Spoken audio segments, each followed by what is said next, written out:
做到现在啊，我們已經介紹了好幾位美國影史上的大師級的人物了。評論區啊，小夥伴也在呼喚另外一位大師的名字。這個呢，就是我們今天想跟大家聊一下的，比較有人格魅力，也是影史上非常重量級的這樣一位攝影家，就是威廉·艾格斯頓。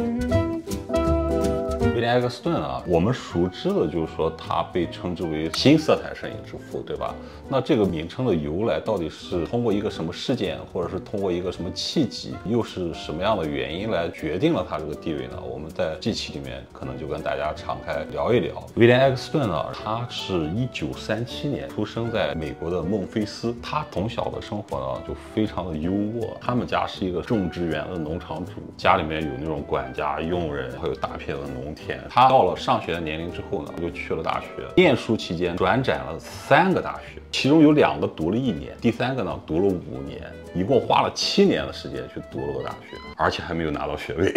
但是呢，他確實是在藝術方面、音樂方面有着截然不同的這種天賦。他早些年呢，也是看到了布列松和羅伯特·弗蘭克的一些作品之後呢，就覺得對這個事情很感興趣，然後就開始拿起相機隨意的拍一拍。所以說，他的攝影生涯其實最早也是從黑白開始的嘛。直到呢，他碰到了一個朋友，另外一個威廉，這個人叫威廉·克里斯滕伯里，另外一個美國著名的攝影師，他是威廉·艾格斯頓職業生涯非常重要的一個人物。這個威廉呢，就向他介紹了彩色攝影，他就覺得這個東西也挺有意思，順手就拿起來這種開始嘗試，然後到了60年代就開始主要就是拍攝彩色攝影的這樣一種狀態。在這期間呢，他也不停地在接觸這種藝術圈子和文化圈子的人，就認識了很多關鍵性的人物，其中就有薩科夫斯基。威廉·艾格斯頓呢，在1973年到1974年的期间呢，居然還被哈佛大學邀請去做 visiting artist 訪問的這種藝術家，在那兒教了一段時間書。這個和前面那個劇本聽起來感覺有點撞不上。通常學院派的東西，它是會要求你有一定的學術背景。這威廉·艾格斯頓連個學位都沒有，怎麼會被哈佛邀請去了？這個呢，其實是有一個很嚴肅的時代背景。把威廉·艾格斯頓邀請去的這個地方是叫 The Carpenter Center， 是哈佛大學裡面一個主管視覺藝術的這樣一個部門。這棟建築呢，科布西耶設計的。他們當時的辦學的宗旨就是反學院派。要實驗，要前衛，所以他們在尋找一些掌握新的視覺語言、代表着未來的這樣一些藝術家，給他們去講課。他們請艾格斯頓去給他們做講課，還有一個原因是他們也想研究他的一些視覺語言。當然了，關鍵的就是還是薩科夫斯基給他引薦的，而且他的這一舉動呢，是發生在大概1970到1973這段時間。薩科夫斯基這一系列的行為其實是很有深謀遠慮的。威廉·艾格斯頓的東西，他從第一眼看到的這個東西就是好的，他覺得代表着未来，但是他知道這種先鋒藝術家要被廣泛的接受，他需要有學術背景，有學術給他站台。1976年新彩色攝影那個大戰一下把威廉·艾格斯頓推出來了。你這麼一說，就有點打個引號細思極恐。其實越想聽聽薩科夫斯基的故事了。我們聽了幾位攝影大師的這種介紹，他們背後都頻繁指向這樣的一個人。你都可以甚至說，薩科夫斯基他不是推出了幾個攝影家、藝術家這麼簡單，他甚至是在締造一個時代。其實當時這個學院呢，也邀請過羅伯特·弗蘭克、沃克·埃文斯、戴恩·阿布斯，還有艾德·魯沙，就是之前我們都有提到過的藝術家，去他們那邊做這种 visiting artist。70年代的時候，屬於實驗藝術和先鋒藝術蓬勃發展的這樣一個階段。對於攝影的這個環境來講呢，當時整個攝影圈，包括薩科夫斯基，他們自己覺得纪實攝影已經走到頭了，他們覺得需要挖掘一種新的語言。所以哈佛在乎的並不是說他是誰，而是他能成為誰。而且在这個教學期間呢，還有一個對威廉·艾格斯頓自己的作品非常重要的一個事情，就是他開始嘗試用染料轉印工藝來制作相片。一開始我的理解就覺得這個東西可能就是跟四色套印那種感覺一樣，是它有很多相似的東西，它都要制版，但是四色套印是有 CMYK 4個顏色嘛，染料轉印呢只有3個，它沒有黑色。它的黑色是由3個顏料疊加出來的，所以說它的陰影就感覺更加的透徹一些。這可能是說表面上的這樣一個特點，其實它真正的意義在於什麼呢？就是我突然就理解了為什麼說他是彩色攝影之父，為什麼是自他之後，彩色攝影是被藝術館、被博物館、被藏家接受了。之前並不是說沒有彩色影像這種技術。還有另外一種技術是柯達公司的 C Print。這個 C Print 呢，就是我們之前见過那種快照。但是你有沒有印象？就是我們之前的老照片有一个很致命的問題是什麼？它會褪色。那這個照片褪色，對於美術館、對於藏家來說，這就是一個很致命的問題啊！它有技術和時代上的一個局限。就在那個時間點上，博物館和藏家他們只收黑白作品，是因為銀鹽放大的這種照片，它是有很強的穩定性，也解釋了為什麼說在它之後，彩色攝影被藝術館接納了。它有很多這種跟柯達實驗室的人一起在研究染料轉印這種工藝。染料轉印工藝還有一個很特別的地方是什麼呢？它其實是每一張照片都要製版。當時你知道製作這樣一張染料轉印的相片，大概成本就在300到500美金，放到現在也很嚇人啊！你就想想我們之前說那個喬斯坦菲爾德一天的預算才有200美金，這也是得益於威廉·艾克斯頓的家庭背景，他就是這樣過着一個衣食無憂的生活，他就是給沒有任何顧慮的去嘗試這種工藝。其實也不是說什麼新工藝，這種工藝以前是用在那種製作巨幅廣告這種上面。當然了，這個染料轉印它的這種色彩的感覺也符合他的這種審美取向。就別人問他的時候，你為什麼會選擇這個染料轉印這個工藝？他也說他印出來那個紅色就是我想要的，就很簡單很直白的一個理由。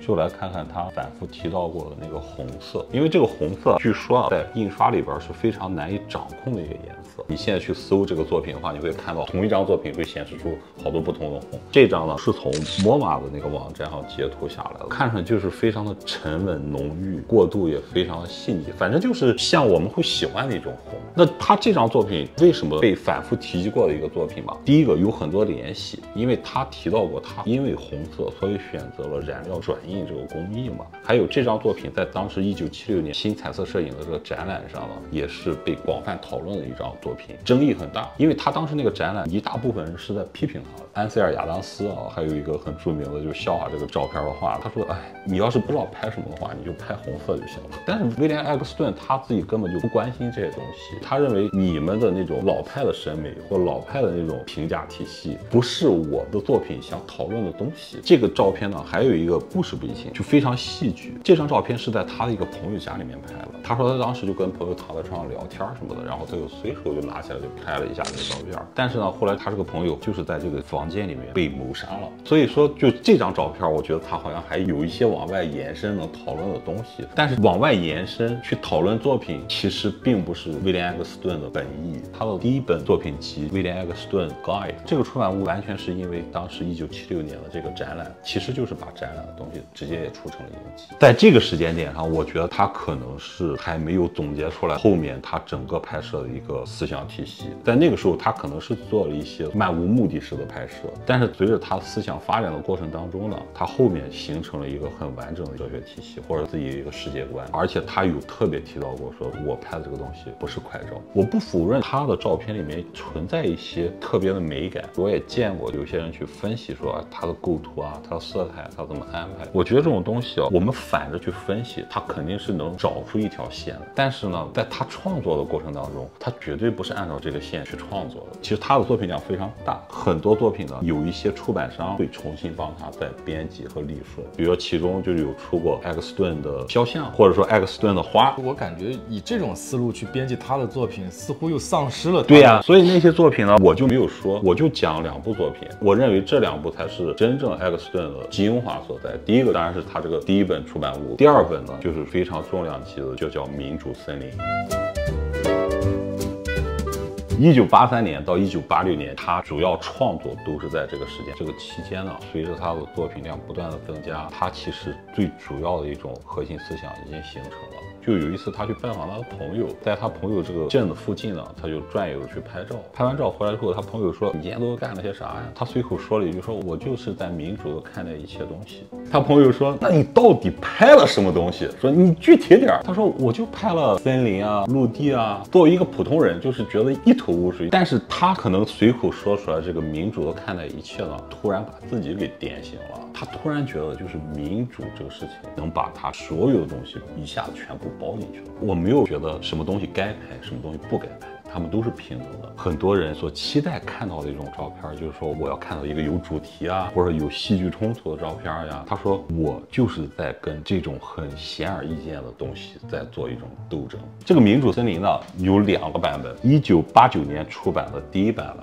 只有1本，然后在2015年的时候呢，德国那个施泰德出版商花费了很大的力气帮他出了一套民主森林，这个就有10册，他分了很多篇章，但是这个篇章本身他自己也说没有什么意义，可能就是说记录了某一段时间的一个状态。你看这个东西，你还是能看出来这里边是有编辑的思路的，他会把一些比较相近，有些对照啊，这是很典型的一種編排圖書的這樣一種思路。還有他覺得為什麼叫民主森林，他把世界比喻成一個森林，它是雜亂無序的，包括他這個人整體上也是這種一種狀態。不是說他一直有這種很強的音樂天賦嗎？他自己後來就開始做那種電子實驗音樂，不是說玩一玩啊，最後就出了唱片啊，在那個 Apple Music 上面就可以搜到，就有些管風琴啊、電子音啊摻雜在一塊兒的。你有沒有發現他這個 music 他用的是個德語？我一開始很好奇，我就說他是不是個德裔的美國移民，並不是啊。解釋是說呢，他這種文化立場和文化趣味上可能比較偏向德國，而且德國據說是他除美國之外的最大的一個他作品的收藏國家。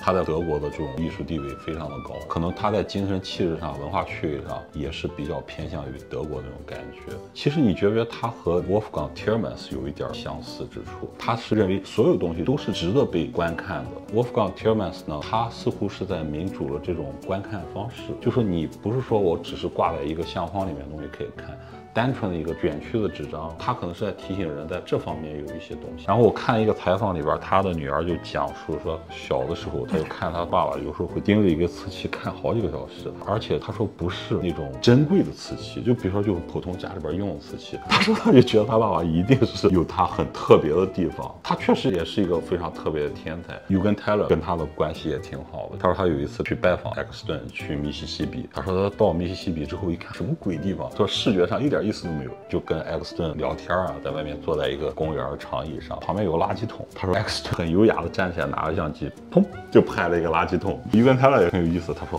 我也趕緊過去也拍一個，我想擁有一下艾克斯頓的這種視角。還有一個他說我一看我這個啥也不是，說但是過了幾年之後呢，那個垃圾桶照片一放出來，Eugen Teller就說我靠怎麼會拍得這麼漂亮？他說艾克斯頓就是艾克斯頓，就是你無法複刻它。他跟那個大衛林奇關係也挺好的，大衛林奇在採訪裡邊他又講述了威廉艾克斯頓去拜訪他，帶着他兒子一塊去的。他說他們前面聊了3-4個小時了，他兒子就提醒艾克斯頓說，他說我們來這兒是為了給大衛林奇拍個肖像。他說好，然後又聊了1個小時，之後呢就說我們出去走走吧。他突然就從他兒子那兒拿起相機來，啪啪啪拍了3張。說結束了，然後那個記者就問大衛林奇說：“哦，這麼神奇嗎？說那照片到底怎麼樣？”大衛林奇說：“照片很好，但是脫膠了。”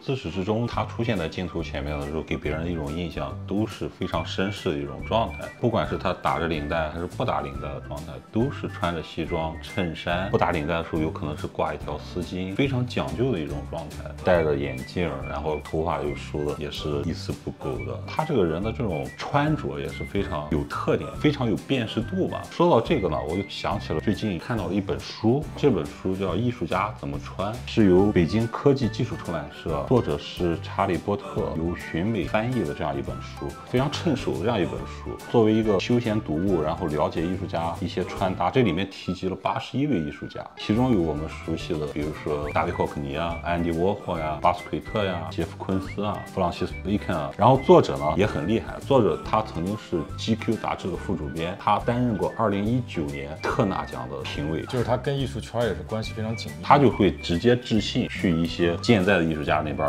去問詢他們關於一些衣服上的一些事情，所以就是這本是非常值得我們這些藝術愛好者去讀一讀的。它不是那種晦澀的藝術史。你看完這個啊，即使你畫畫和拍照可能比不上藝術家，我們先從衣着打扮上無限靠近我們喜愛的這些藝術大師們。這本書其實在英國亞馬遜上好像也是一個非常暢銷的一個書，對，推薦大家去看一下啊。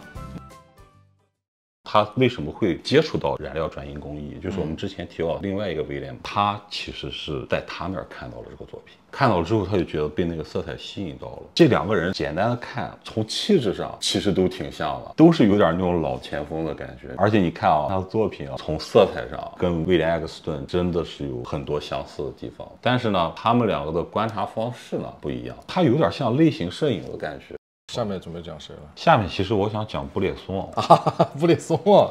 別小看啊，我沒有小看這個威廉·艾克斯頓啊，把布列松一直當成他的偶像。你看氣質上也很像，都挺優雅的。然後他在看布列松那種東西，他並沒有說你決定性瞬間什麼多麼了不起，他覺得就是一種美感在裡面。他甚至都講過，他說我做這個民主森林跨度這麼大，這麼多作品，就和布列松當年從美國跨越到中國，最後做出了那本決定性瞬間的道路基本上是一樣的，就是心路歷程感覺是一樣的。